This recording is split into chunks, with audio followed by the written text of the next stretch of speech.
हाथों को उठाओ। Thank you Jesus. क्वायर आप भजन संहिता 51 निकालेंगे इसी तरह से, कुछ भी चेंज नहीं करेंगे।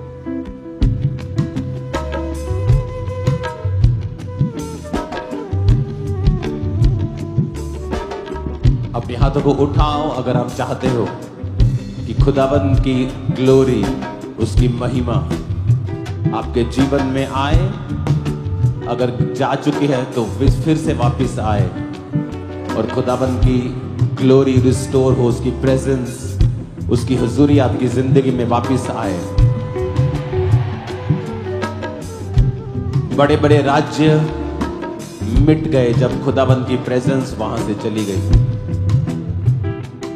वहां परमेश्वर के गिफ्ट तो थे लेकिन परमेश्वर की हुजूरी नहीं थी, क्योंकि परमेश्वर के वरदान और परमेश्वर की उपस्थिति ये दोनों अलग अलग चीजें हैं। जहां परमेश्वर का उपस्थिति होगी, उसकी प्रेजेंस होगी, वो राज्य लंबा जाते हैं। उनके विषय में परमेश्वर पीढ़ियों दर पीढ़ियों दर पीढ़ियों सोचता है। उसने कहा दाऊद को कि मैं तेरे घराने के बीच से इस राज्य को जिंदा रखूंगा, क्योंकि बाइबल कहती है परमेश्वर ने दाऊद को अपने मन मुताबिक पाया।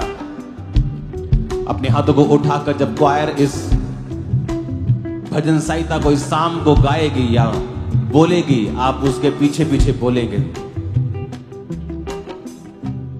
अपने हाथों को उठाओ। पवित्र आत्मा आप हमारे संग हो और जो हम बोलें आप हमें उसका फल दें। अपने हाथों को उठाओ।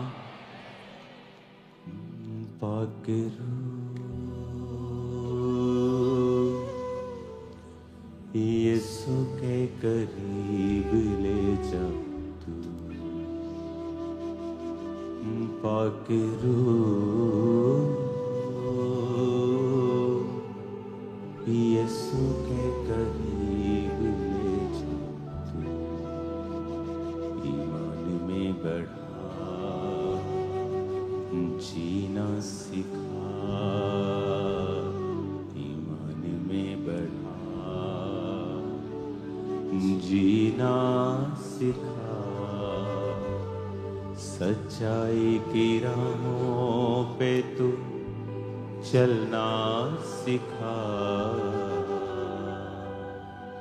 अपने हाथों को उठाओ। भजन संहिता 51 आप पढ़ेंगे क्वायर और हम सब कलीसिया आप इसे ऊंची आवाज में घोषित करेंगे। हे परमेश्वर, अपनी करुणा के अनुसार मुझ पर अनुग्रह कर, अपनी बड़ी दया के अनुसार मेरे अपराधों को मिटा दे, मुझे भली भांति धोकर, मुझे भली भांति धोकर, मेरा अधर्म दूर कर, मेरा अधर्म दूर कर, और मेरा पाप छुड़ाकर, और मेरा पाप छुड़ाकर, मुझे शुद्ध कर, मुझे शुद्ध कर। मैं तो अपने अपराधों को जानता हूँ, और मेरा पाप निरंतर मेरी दृष्टि में रहता है, निरंतर मेरी दृष्टि में रहता है। मैंने केवल तेरे ही विरुद्ध पाप किया, और जो तेरी दृष्टि में बुरा है, वही किया है, ताकि तू बोलने में धर्मी, और न्याय करने में निष्कलंक ठहरे।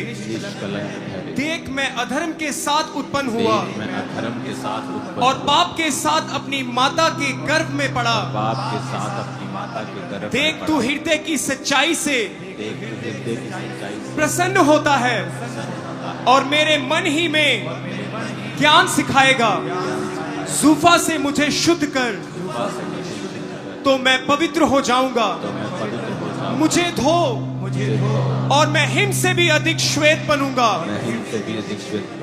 यीशु के लहू से मुझे शुद्ध कर, यीशु के लहू से मुझे शुद्ध कर, तो मैं पवित्र हो जाऊंगा।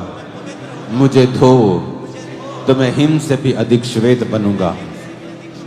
मुझे हर्ष और आनंद की बातें सुना, मुझे हर्ष और आनंद की बातें सुन, जिससे जो हड्डियां तूने तोड़ डाली हैं, जिससे जो हड्डियां तूने तोड़ वे डाली, मगन हो जाएं। वे मगन हो जाएं। अपना मुख मुख मेरे पापों की ओर से फेर ले, मेरे पापों की ओर से और मेरे सारे अधर्म के कामों को मेरे सारे अधर्म के कामों मिटा डाल। मिटा डाल। हे परमेश्वर, हे परमेश्वर, मेरे अंदर शुद्ध मन उत्पन्न कर, और मेरे भीतर स्थिर आत्मा नए सिरे से उत्पन्न कर।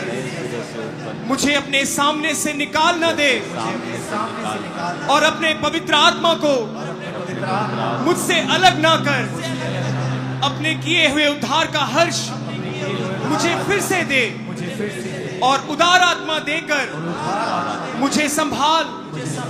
तब मैं अपराधियों को तेरा मार्ग सिखाऊंगा, और पापी तेरी ओर फिरेंगे।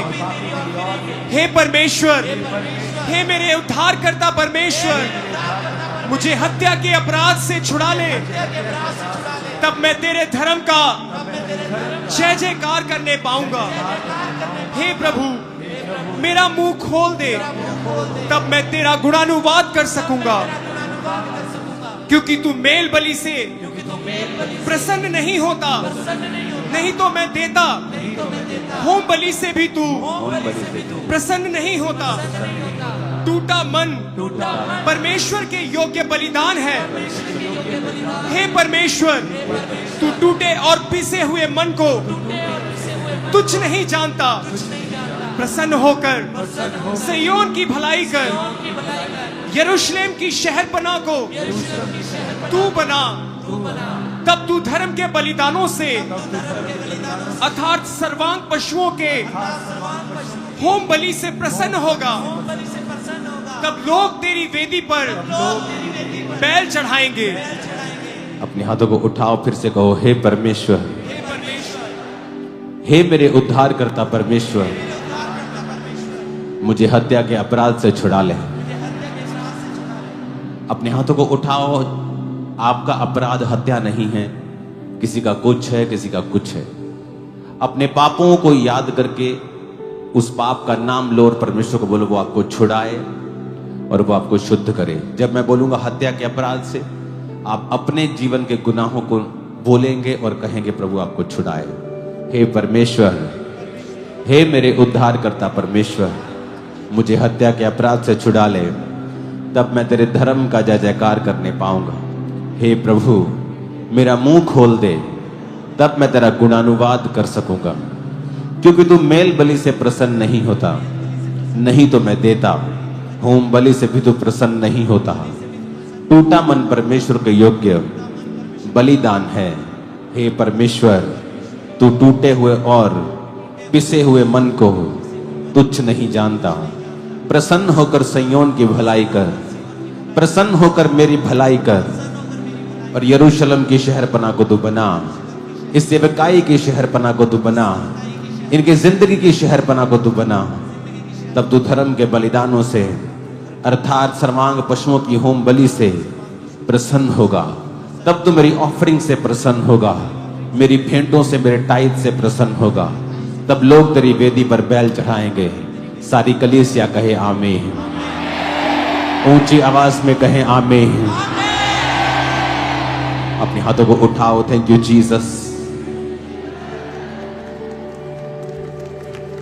बाप से निकला यीशु और दुनिया में आया। से निकला यीशु और दुनिया में आया। जो भी ईमान लाया, जिंदगी का ताज पाया। जो भी ईमान लाया, जिंदगी का ताज। जो भी ईमान लाया, जिंदगी का ताज पाया। पाक यीशु के करीब ले जा तू।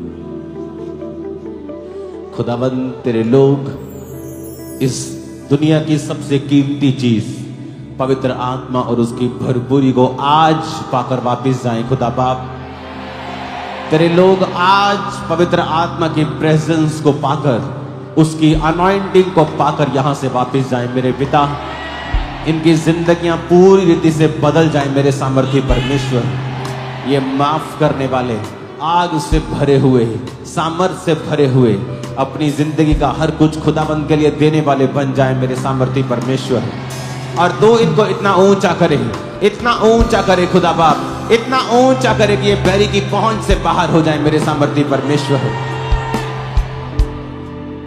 अपने हाथों को उठाकर खुदा बाप का थैंक्स करते हुए,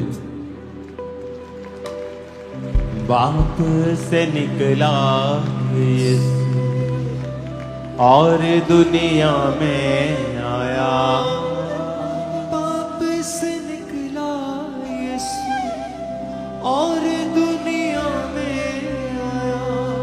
जो भी ईमान लाया जिंदगी का ताज पाया।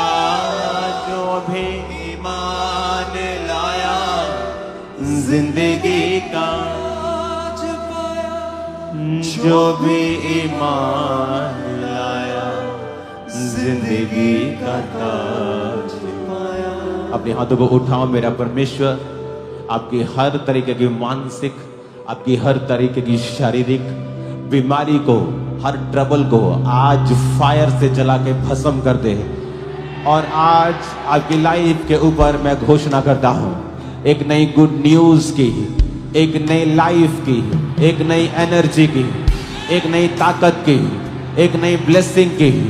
In the name of Jesus, आमीन। ऊंचाई आशीष हमारी है चर्च, आमीन। ऊंचाई आशीष हमारी है चर्च।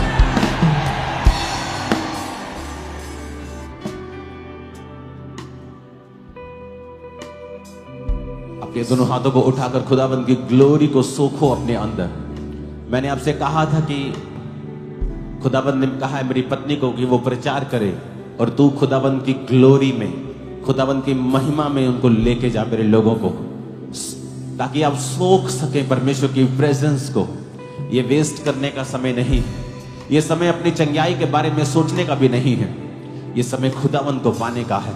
अपने दोनों हाथों को उठाकर पवित्र आत्मा को बोलने का है कि पवित्र आत्मा आप मेरे अंदर आए, अपनी प्रेजेंस से मुझे भरे और अपनी सामर्थ से मुझे भरे।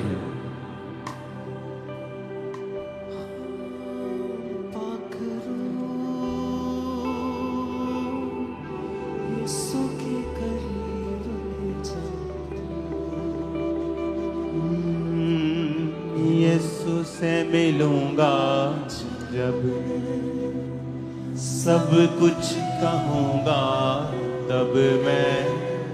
यीशु से मिलूंगा जब, सब कुछ कहूंगा तब। गले से लगाएगा वो, पोंछ देगा मेरे आंसू। गले से लगाएगा वो, पोंछ देगा मेरे आंसू। गले से लगाएगा वो, पोंछ देगा मेरे आंसू।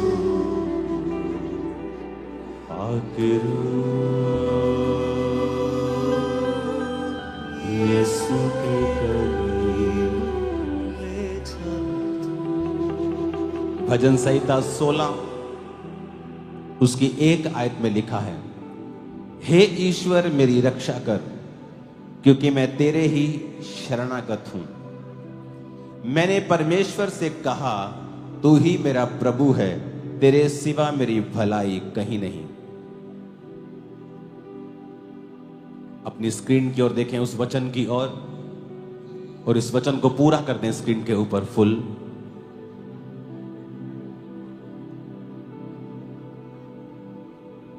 मैंने परमेश्वर से कहा, बोलो मैंने परमेश्वर से कहा, तू ही मेरा प्रभु है, तेरे सिवा मेरी भलाई कहीं नहीं।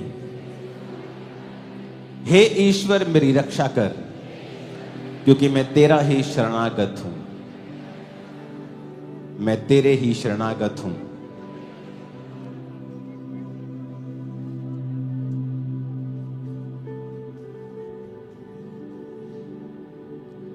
इसमें दाऊद ने क्यों कहा? यह दर्शाता है एक व्यक्ति का परमेश्वर के ऊपर निर्भरता।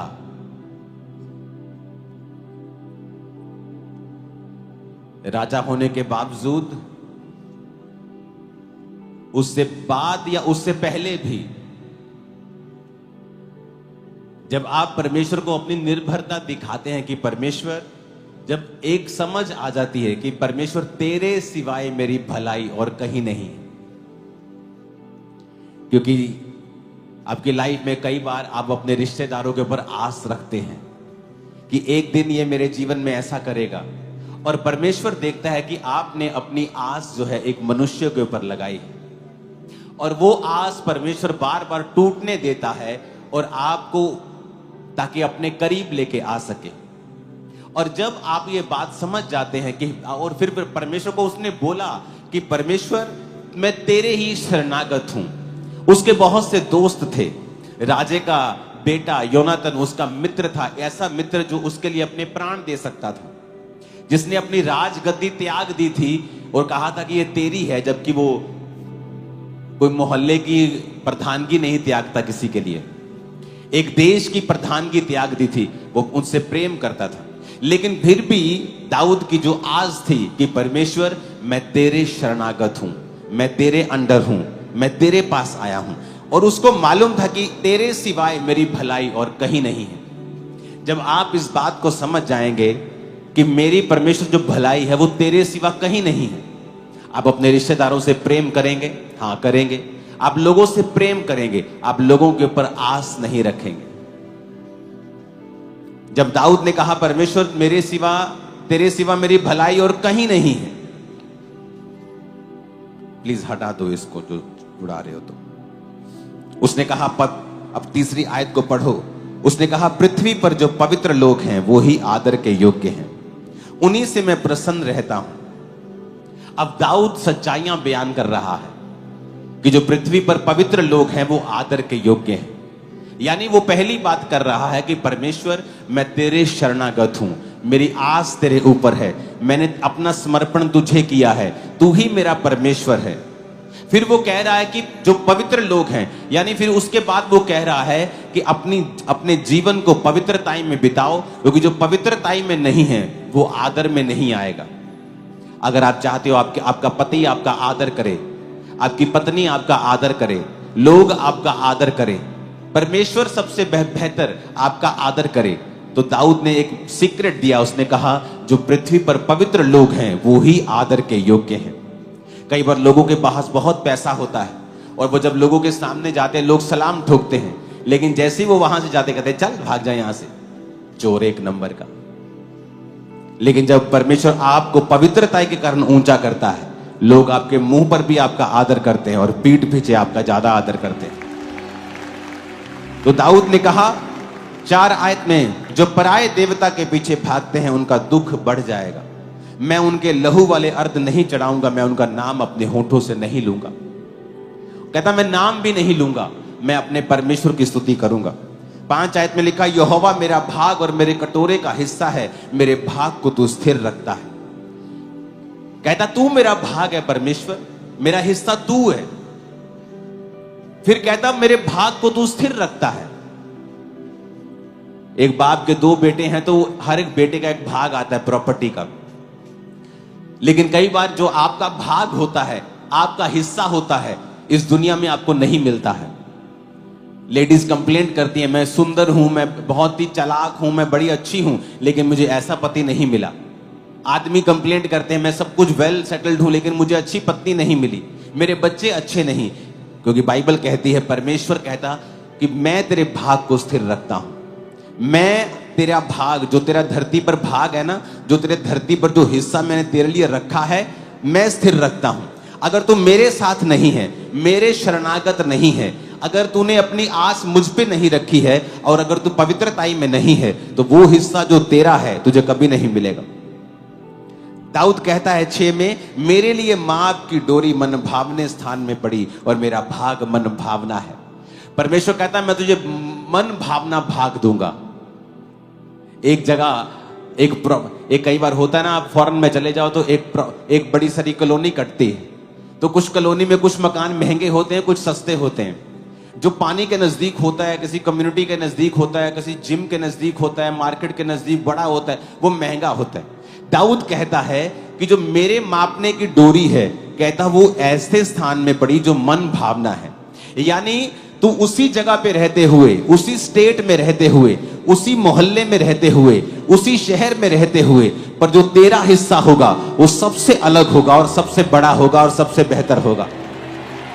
और अगर आप इसे इब्रानी भाषा में पढ़ेंगे, क्योंकि ये इब्रानी भाषा में बाइबल पुराना नियम लिखा गया था, अगर आप इसे इब्रानी भाषा में पढ़ेंगे तो आप इसमें वचन जो पढ़ेंगे, इसका मतलब आत्मिक नहीं है। जो इस लाइन का मतलब शारीरिक आशीषें हैं। कई बार वो आत्मिक आशीषों का जिक्र करता है, कई बार वो शारीरिक आशीषों का जिक्र करता है, क्योंकि परमेश्वर ने अब्राहम को दोनों आशीषें देने का वायदा किया था कि मैं तुझे आसमान की, मैं तुझे आत्मिक और शारीरिक दोनों आशीषें दूंगा।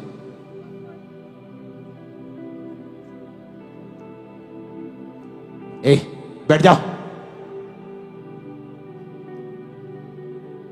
अपने पड़ोसी को बोलो, मेरे लिए माप की डोरी मन भावने स्थान में पड़ी और मेरा भाग, नहीं, डिक्लेयर करो, मेरा भाग मन भावना है। नहीं, ये मजा नहीं आया, डिक्लेयर करो इसे जरा। आमीन। कहता मेरा भाग मन भावना है। सेम जगह, सेम मोहल्ला, सेम नगर, सेम स्टेट, पर कहता जो मेरा भाग है वो मन भावना है। ये परमेश्वर के लोगों का हिस्सा है। किनका? जिनका शरण, जो खुदावन के शरणागत हैं, जो एक ही परमेश्वर को मानते हैं, जिन्होंने अंदर से ठान लिया है, जो समझ चुके हैं कि परमेश्वर तेरे सिवा मेरी भलाई और कहीं नहीं है, जो पवित्रताई में चल रहे हैं, जिनका परमेश्वर सिर्फ एक है, जिनके होंठों पर सिर्फ परमेश्वर का नाम है। वो कहते हैं कि फिर मेरे कटोरे का जो हिस्सा है, मेरा भाग है, उसको परमेश्वर स्थिर रखेगा और मेरा भाग मन भावना होगा। मन भावना। सारे बोलेंगे वाओ, आपके जैसी ब्लेसिंग हमें भी चाहिए, आपके जैसी ये चीज हमें भी चाहिए। आपका हिस्सा ऐसा होगा इन जीसस नेम। 7 आयत में लिखा है, मैं यहोवा को धन्य कहता हूं। आपके मुंह से परमेश्वर की स्तुति निकला करेगी। आप परमेश्वर को धन्य कहा करेंगे, क्योंकि आपने खुदाबंद की बेहतरी को, उसकी ब्लेसिंग को देखा होगा। क्योंकि उसने मुझे सम्मति दी है, वरन मेरा मन भी रात में मुझे शिक्षा देता है। आप देखेंगे जब आप परमेश्वर के वचनों पे चलना शुरू करते हैं, आप कई बार अकेले बैठे होते हैं और परमेश्वर आपसे बात करना शुरू करता है। आपका मन आपको शिक्षा देता है कैसे बेहतर करना है अपनी जिंदगी को, कौन से पाप हैं, कौन सी कमियां हैं जिनको अपनी जिंदगी से निकालना है। कहते तेरा मन भी रात को तुझे शिक्षा देगा जब तू परमेश्वर के साथ जुड़ा हुआ होगा, जब तू रोज वचन को पढ़ेगा, परमेश्वर के साथ समय को बिताएगा, अपनी आस खुदा पे रखेगा, तेरा मन रात को तुझे शिक्षा देगा। 8 आयत में लिखा है, मैंने यहोवा को निरंतर अपने सम्मुख रखा है, इसलिए कि वह मेरे दाहिने हाथ रहता है, मैं कभी ना डगमगाऊंगा। मेरा हृदय आनंदित, मेरी आत्मा मगन हुई और मेरा शरीर भी चैन से रहेगा। कहता मैंने यहोवा को निरंतर अपने सम्मुख रखा है। कोई परमेश्वर को अपने सामने कैसे रख सकता है? यह कोई कुर्सी थोड़ी है कि आपने सामने रख दी, या कोई चीज थोड़ी है कि आपने अपने सामने रख दी। इसका मतलब है परमेश्वर को सम्मुख जानकर सारे काम करना। आप एक जॉब प्लेस पे हैं, आप एक नौकरी कर रहे हैं, आप बिजनेस कर रहे हैं, और जब वहां आप चोरी करते होंगे, इसका मतलब यहोवा आपने अपने सम्मुख नहीं रखा है। अगर आपके सम्मुख आप यहोवा को जान के चलेंगे, आप चोरी करते हुए डगमगाएंगे, आपके हाथ कांपेंगे। आप व्यभिचार का मैसेज करते करते आपका दिल कांपेगा, क्योंकि आपने परमेश्वर को अपने अगर सामने रखा है तो। लेकिन कई समय तक आप परमेश्वर को साइड कर देते हैं कि अब तू मुझे नहीं चाहिए, और फिर आप अपने काम करते हैं जो नहीं करने चाहिए। इसलिए बाइबल कहती है, परमेश्वर ने कहा मेरा हृदय आनंदित, दाऊद कहता मेरा हृदय आनंदित रहेगा। बहुत से लोग हैं जो आनंदित नहीं हैं अपनी जिंदगियों से, खुदावन का आनंद उनके ऊपर नहीं है। कहता मेरी आत्मा मगन है और मेरा शरीर भी चैन से रहेगा। मेरी बॉडी हील रहेगी, मेरी सोल आनंदित रहेगी, प्राण मेरा, अंदर से जो बेचैनी है, अंदर से जो खालीपन है, अंदर से जो सवालिया निशान उठते हैं, अंदर से जो खालीपन है, अंदर से जो एक बेचैनी है, उसने कहा वो खत्म हो जाएगी और तू मगन होगा। तेरा हृदय आनंदित रहेगा, तेरा शरीर भी चैन से रहेगा, तेरा शरीर भी हील रहेगा, तेरा शरीर भी मजबूत रहेगा। और ये कैसे होगा? जब तू परमेश्वर को अपने सम्मुख रखेगा, जब तू पाप करने लगेगा और सोचेगा नहीं, परमेश्वर मेरे सामने खड़ा, मुझे देख रहा है। अगर तू गलती करेगा तो उसकी माफी मांगे, परमेश्वर के सामने चला जाएगा, दोबारा ना दोहराने का वायदा करेगा और खुदाबंद को फिर अपने सामने रखेगा। अपने जीवन में तू चलेगा परमेश्वर को सामने जानकर, बिजनेस करेगा सामने रख के, जॉब करेगा सामने रख के, सेवा करेगा सामने रख के। कहता अगर तू यहोवा को अपने सम्मुख रखेगा, तेरा हृदय आनंदित रहेगा, तेरी आत्मा मगन रहेगी, तेरा शरीर चैन में रहेगा। क्योंकि तू मेरे प्राण को अधोलोक में ना छोड़ेगा, ना पवित्र भक्त को सड़ने देगा। तू मुझे जीवन का रास्ता दिखाएगा, तेरे निकट आनंद की भरपूरी है, तेरे दाहिने हाथ में सुख सर्वदा बना रहता है। यह भविष्यवाणी जब वो आत्मा में था तो उसने ये भविष्यवाणी की थी कि तू मेरे प्राण को अधोलोक में ना छोड़ेगा, जो जीसस क्राइस्ट के लिए थी, ना पवित्र भक्त को सड़ने देगा, जो जीसस क्राइस्ट के लिए थी। उसने ना तो जीसस क्राइस्ट के बॉडी को सड़ने दिया, ना ही उसको अधोलोक में छोड़ा, और वह मुर्दों में से जी उठा और वापिस आया और आज भी जीवित है।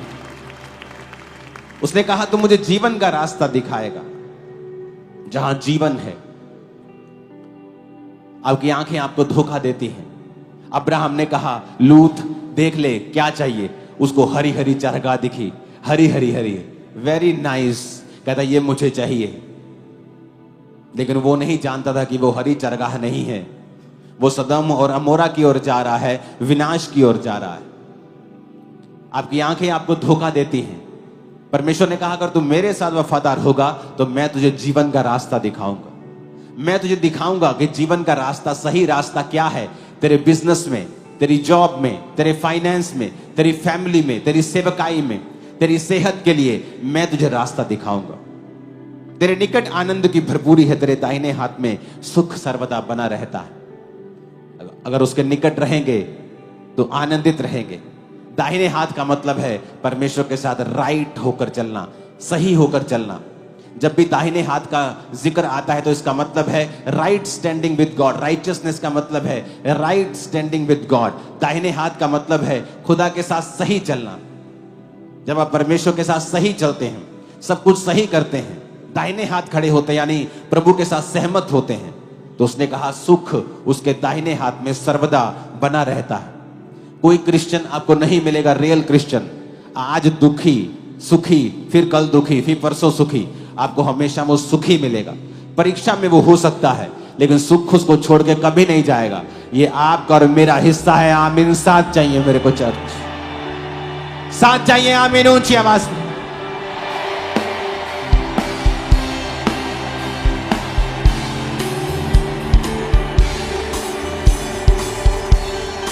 Hallelujah, hallelujah.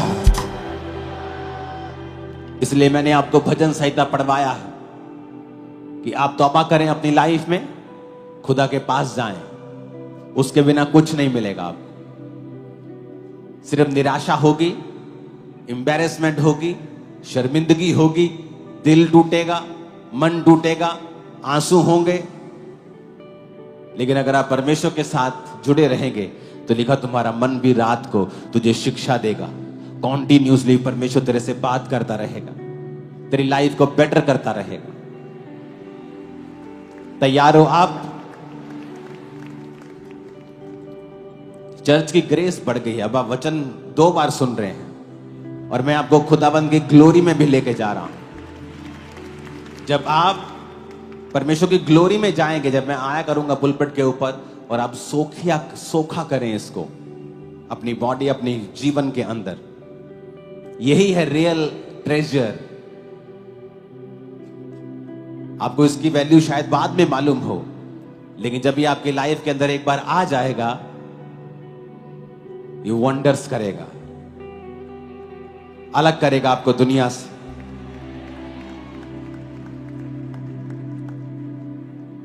अपने हाथों को उठाओ।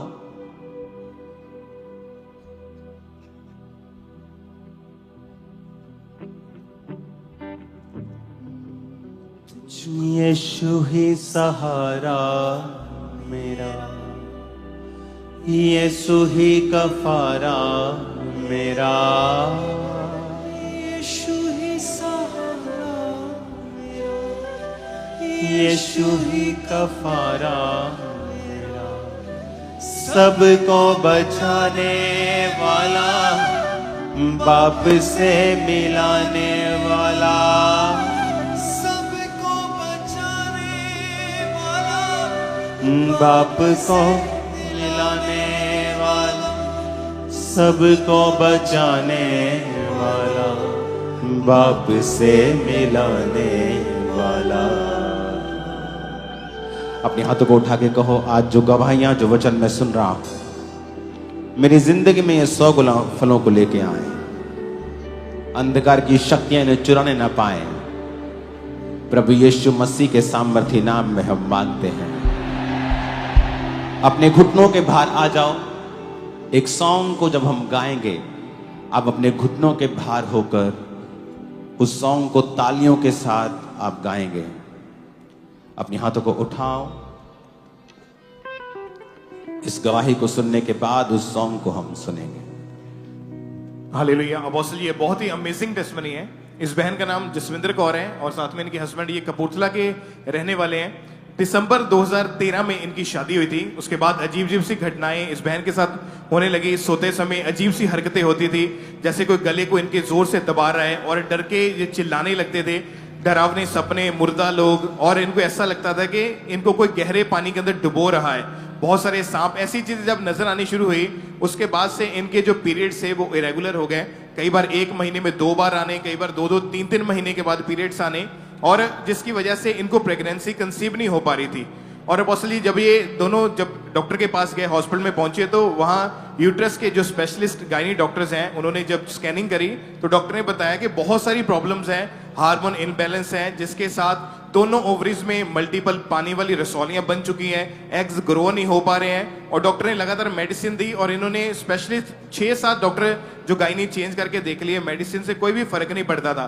और लगातार 2 साल तक इनको हर हफ्ते में 2 बार एग फॉर्मेशन के लिए इंजेक्शंस लगते थे और लगातार इन्होंने दवाइयां खाई, लाखों रुपए खर्च कर दिया, पर 1% भी सुधार नजर नहीं आया, कोई फायदा नहीं था। और लास्ट में अपोस्टल जी जब डॉक्टर के पास गए, उन्होंने क्लियर बोल दिया कि IVF और IUI ही इसका हल है, इसके बिना प्रेगनेंसी नहीं हो सकती है। और उसकी भी हम कोई गारंटी नहीं देते, क्योंकि आपका जो केस है वो बहुत बिगड़ चुका है। IUI IVF की बात सुनी तो अंदर से पूरी तरह से दोनों हस्बैंड वाइफ टूट चुके थे, मेंटली अपसेट हो चुके थे, बिहेवियर अजीब सा हो चुका था, और हमेशा ख्यालों में यही सोचते रहते थे कि हम पता नहीं अभी हमारी लाइफ का क्या बनेगा। लोगों ने भी दूरियां बनानी शुरू कर दी, अपने बच्चों को इनके पास नहीं आने देना। प्रेगनेंसी जो लेडीज होती थी, प्रेग्नेंट लेडी, वो अपने आप को इनसे छुपा लेती थी। और यहां तक कि इस भाई के घर वालों ने भी इतनी दिल दुखाने वाली बातें बोली कि अगर तेरे बच्चा नहीं हुआ तो तुझे प्रॉपर्टी का हिस्सा भी नहीं देंगे। और इस बात को लेकर दोनों हस्बैंड वाइफ टूट चुके थे। ये भाई खुद मोबाइल रिपेयरिंग की इनकी अपनी शॉप है। जो भी कस्टमर आते हैं, इनके दोस्त आते हैं, वो सभी पूछते तेरे बच्चा क्यों नहीं हो रहा, क्या रोग है, शादी को इतना समय हो गया है। इन सवालों के जवाब इनके हस्बैंड के पास बिल्कुल नहीं होते थे। शर्मिंदगी महसूस और घुटन महसूस होती थी। हस्बैंड वाइफ के अंदर लड़ाई झगड़ा रहना शुरू हो गया था और एक दूसरे को देखना तक ये पसंद नहीं करते थे। इतना अंदर से ये दोनों ही टूट चुके थे। और अपोस्टल जी बहुत बार इन्होंने अपने आप को खत्म करने का सोचा। फिर अपोस्टल जी इस सिस्टर के एक ब्रदर हैं, उनको किसी उसके दोस्त ने अंकुर मिनिस्ट्री के बारे में बताया।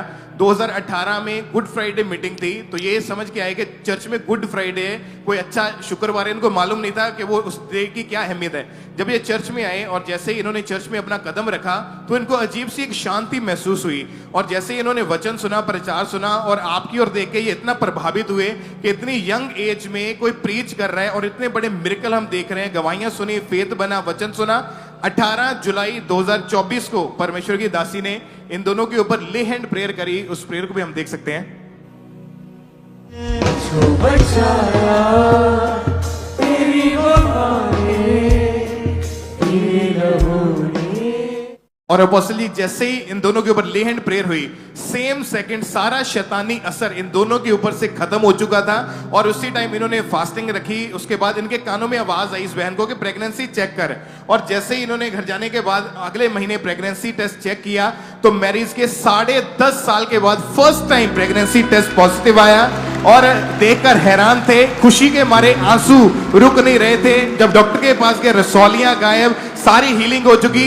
11 साल की शर्मिंदगी को खुदा ने खत्म किया। वो एक बहुत ही खूबसूरत बेटी के साथ परमेश्वर ने आशीषित किया।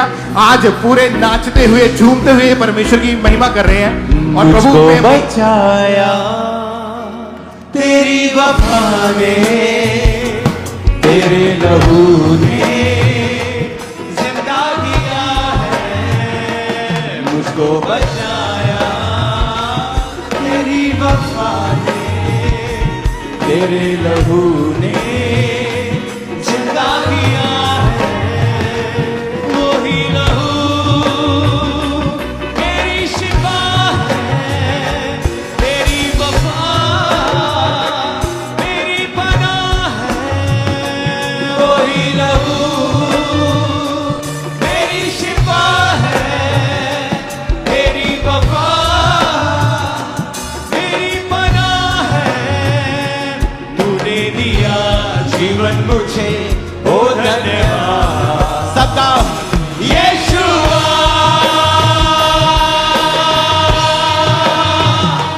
यीशुआ,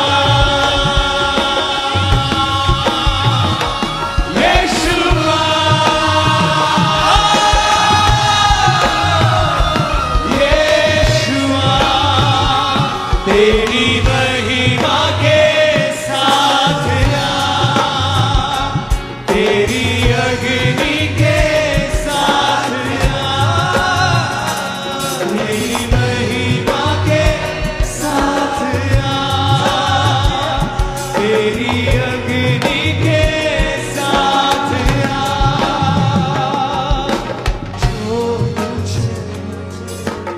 तारीफ करो जोर से। वो कहाँ गए सिस्टर? आप अपना एक्सपीरियंस खुद बताओ। आप कैसे हो चुके थे जब बेबी नहीं था? क्या फील होता था? कैसे आपके हस्बैंड भी? माइक दोनों को दे दो एक बार में ही। पापा जी मैं बहुत ज़्यादा दुखी रहन लग गई सी क्योंकि मैंने पता नहीं सी दुष्ट आत्मा के अटैक होंगे मेरे ते। मैंने पता नहीं सी की चीज़ आ। जो मेरे नाल गंदे रिलेशन बनते सी ते मैं बहुत दुखी रोंदी हुंदी सी। वो चीज़ दुष्ट आत्मा का चक्कर ये है कि जिसको होता है उसी को पता है। तो अगर आप किसी स्वस्थ बंदे को बोलेंगे, अगर हम अंकुर नरुला को 2003 में बोलेंगे दुष्ट आत्मा, तो मैं बोलूंगा ये पाखंड है।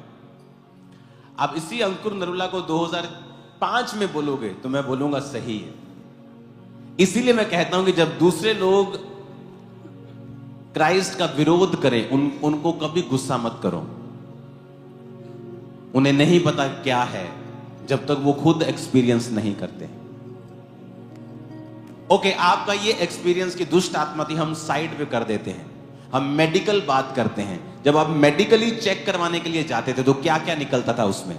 पापा जी मेरे हार्मोन प्रॉब्लम हो गई सी, एग ग्रोथ नहीं हुंदे सीगे, पीरियड नॉर्मल नहीं आंदे सीगे मेनू। और आपके रसौलियां थी, मल्टीपल रसौलियां पूरा पर्याप्यासी सारी। हाँ जी, कहते कि बहुत ज्यादा रसौलियां वा, ये जल्दी नहीं हटनियां गियां। और आप मोबाइल रिपेयरिंग का काम करते, शॉप है आपकी?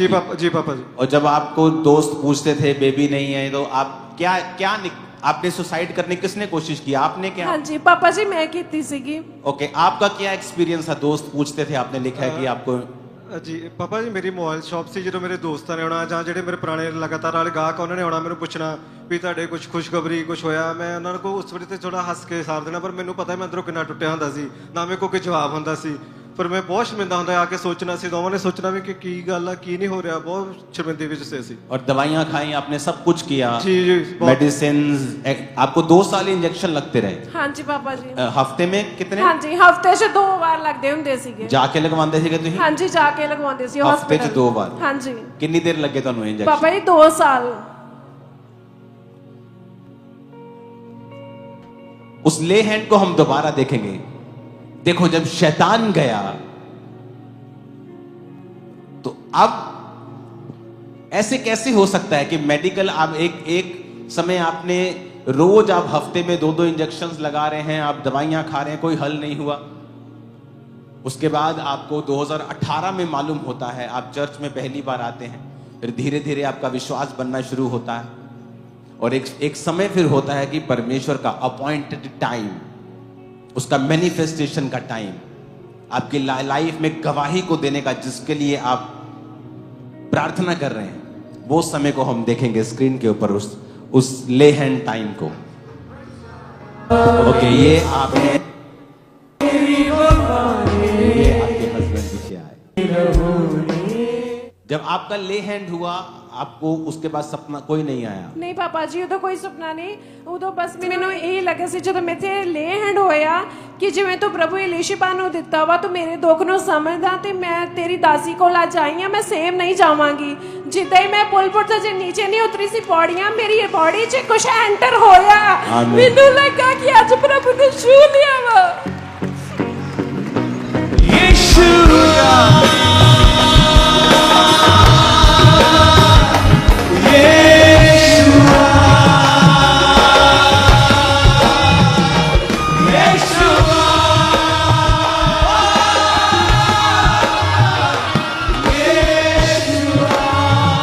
तारीफ करो जोर से।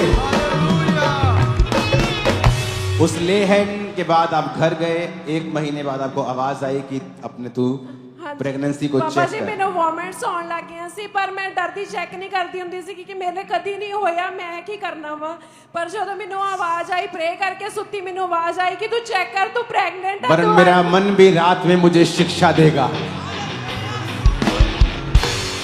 वरन मेरा मन भी रात में मुझे शिक्षा देगा। आज से आपका मन आपको शिक्षाएं देगा यीशु मसीह के नाम में। अगर आपका मन घिरा हुआ है व्हाट्सएप के साथ, फेसबुक के साथ, इंस्टाग्राम के साथ, बॉयफ्रेंड्स, गर्लफ्रेंड्स, टीवी, इस संसार के अफेयर, तो परमेश्वर आपके मन को टच नहीं कर पाता है। वरन मेरा मन भी रात में मुझे शिक्षा देगा। आपने जब चेक किया, आप अपनी मैरिज के 10.5 साल बाद पहली बार पहली बार प्रेग्नेंट थी। मैं प्रेगनेंसी टेस्ट देके इतनी खुश हुई कि अपने हस्बैंड को भज्जी गई, कितना हो गया कि प्रभु ने मैनू छू लिया।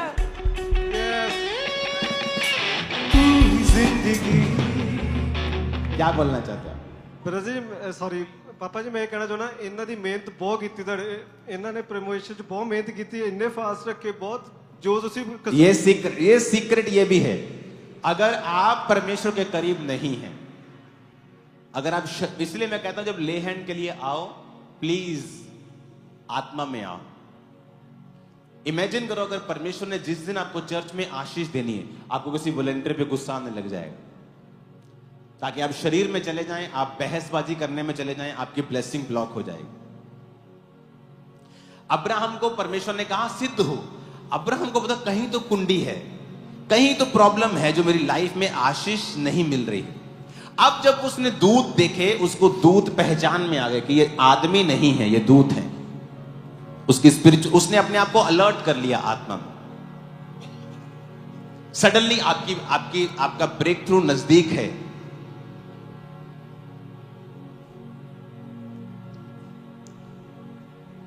और एक लड़की ने आपको प्रपोज कर दिया। मैं आपको टेस्टिमनीज बता सकता हूं, ऐसे लड़के जिनको मतलब मैं क्या बोलूं कि सपने में भी लड़की कुछ प्रपोज ना करे।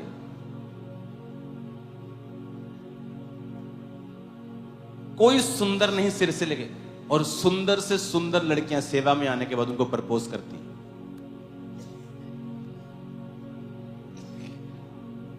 अरे समझो बेवकूफो, समझो, वो शैतान तुम्हारी ब्लेसिंग को देख रहा है जो मिलने वाली, और उसे वो नहीं चाहिए कि तुम रखो। जब तुम ले हैंड के लिए आओ, फास्टिंग, प्रेयर, इसको मेंटेन करो, पवित्रता ही, ताकि जब तुम पर ले हैंड हो उसका असर तुम्हारे जीवन में जाए। खुदा ने कहा जिस घर जाना उस घर को आशीष देना। अगर ये घर अगर ये शरीर, अगर ये जीवन तेरी आशीष के काबिल होगा तो आशीष उस पर ठहर जाएगी, नहीं तो तेरे पास वापिस आ जाएगी। तो इसमें दो चीजें हैं,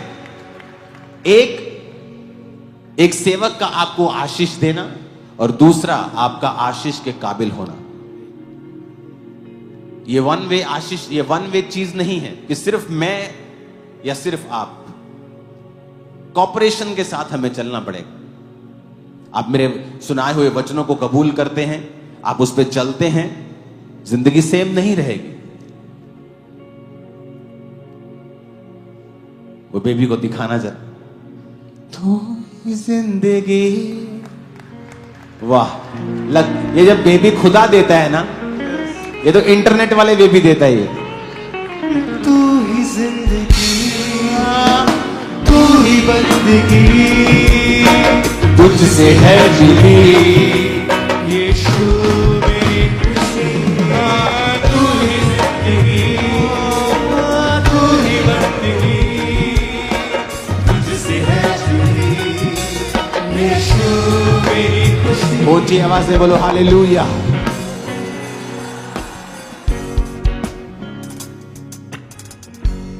आज रेडी हो ले हैंड के लिए? इधर वाले वो सब बैठे हैं, कोई छुट्टी नहीं की करेगा आज, मेरे को पता है। 2 एक्स्ट्रा ही होंगे आज। अपने हाथों को उठाओ। 27 नवंबर और 30 नवंबर की मीटिंग के लिए अपने हाथों को उठाओ। ये थर्सडे स्पेशल ले हैंड होंगे और अनॉइंटिंग ऑयल डिस्ट्रीब्यूशन होगी, और जितने लोग आएंगे सब पर प्रार्थना होगी। तो ये मीटिंग नॉर्मल नहीं है। अपने हाथों को उठाओ। खुदा बाप,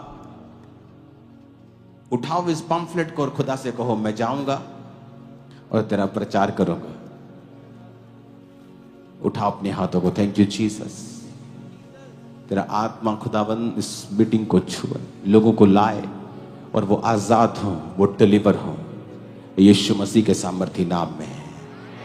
आमीन। ऊंचा ये आशीष हमारी है। बहुत से लोग सुसमाचार को नहीं समझते। अगर आपने ये गवाही सुनी होगी ध्यान से, तो इसको भी किसी ने बताया और पॉम्फलेट दिया, आ जाओ चर्च में, गुड फ्राइडे की मीटिंग है। क्या आज अगर आप इनसे पूछें क्या ये वचन नहीं जानते हैं? उस भाई ने खुद कहा कि इसने खुद भी मेहनत की, फास्टिंग की, प्रार्थना की। इसका मतलब वो वचन को जानती है। शुरुआत कहां से हुई? किसी व्यक्ति के एक पॉम्फलेट देने से कि आ जाओ चर्च में मीटिंग है। यीशु मसीह ने कहा था मैं तुम्हें मनुष्यों के मछुए बनाऊंगा। इसीलिए आज लोग रूहें बचाने में असमर्थ हैं, क्योंकि वो फुलिश तरीके से चलते हैं। आप लोगों को बाइबल, इतनी बड़ी पूरी फुल बाइबल देके आप लोगों को अगर प्रचार करेंगे रास्ते में, उनको बाइबल क्या समझ आएगी? आप उनको उतना ही देंगे जितना आप चाहिए। आप पहले दिन अगर कुंफू सीखने चले जाएं, वो पहले दिन आपको कुंफू नहीं सिखाएगा, सिर्फ आपको यही सिखाता है। एक फिल्म देखी थी ना, जैकेट उतारो जैकेट डालो, जैकेट उतारो जैकेट डालो। वो स्टार्टिंग कैसे होती है परमेश्वर सिखाता है। प्रभु ने कहा था मैं बनाऊंगा तुम्हें मनुष्यों के मछुए, कि मनुष्यों को कैसे पकड़ना है। तो जब आप सुसमाचार देने के लिए जाते हैं पम्फलेट के साथ, आप ये समझिए कि ये जीसस का प्लान है, मेरा नहीं, जीसस ने कहा है। इसीलिए यहां मछलियां ज्यादा हैं, इसलिए रूहें ज्यादा हैं, इसलिए हर ब्रांच भरी हुई है। आप 10 एकड़ ले लो वो भर जाता है, 15 ले लो वो भर जाता है। तारीफ करो जोर से।